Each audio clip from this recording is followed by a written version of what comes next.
சொர்க்கத்திலே ஒரு நறுமணம் வீசியது. அந்த நறுமணத்தை ஜிப்ரீல் அலைஹிஸ்ஸலாத்து வஸலாம் இடத்திலே கேட்டார்கள், இது யாருடைய நறுமணம்?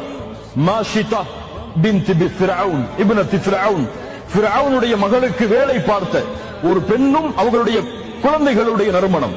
ஏன் அப்படி? ஃபிரௌனுடைய மகளுக்கு அவர்கள் தலைவாரி கொண்டிருந்தார்கள். அப்போது சீப்பு கீழே விழுந்தது.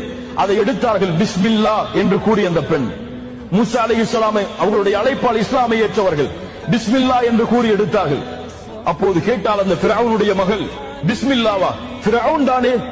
சொன்னார்கள், ரப்பி வ ரப்புகி வ ரப்பு அபீகி அல்லாஹ். என் இறைவனும் உன் இறைவனும் உன்னுடைய தந்தையின் இறைவனும் யார்? அல்லாஹ். சொல்லுவேன் என் தந்தையிடத்திலே, சொல்லுங்கள். ஃபிரௌன் அழைத்தார், அல்லாஹ்வை இறைவனாக ஏற்றுக்கொள்கிறாயா? ஆம். ரப்பி வ ரப்புக அல்லாஹ். ஒரு பெண், சுப்ஹானல்லாஹ். ஆம்.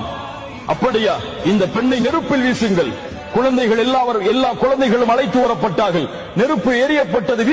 வீசப்படும் முன் அந்த பெண் சொன்னார்கள், ஒரே ஒரு நிபந்தனை இருக்கிறது, ஒரே ஒரு ஆசை. நாங்கள் இறந்ததற்கு பிறகு எங்களுடைய எலும்புகளை எல்லாம் ஒன்று சேர்த்து ஒரே கஃனில் அடக்கம் செய்யுங்கள். அப்படியா? செய்யப்படும். எல்லா குழந்தைகளும் வீசப்பட்டார்கள் அந்த பெண்ணின் கண்ணுக்கு முன்னால். கையில் இருந்ததோ ஒரே ஒரு குழந்தை, பால்குடி மறவாத அந்த குழந்தை. அந்த பெண் தயங்கினார்கள். அல்லாஹ் அந்த குழந்தைக்கு பேசக்கூடிய ஆற்றலை கொடுத்தான். அந்த குழந்தை சொன்னது, என் தாயே, பொறுமையை கடைபிடி, இதில் நீ விழுந்து கொள். ஃபஇன்ன அஸாபத் துன்யா அஹ்வனு மின் அஸாபில் ஆখিরাহ.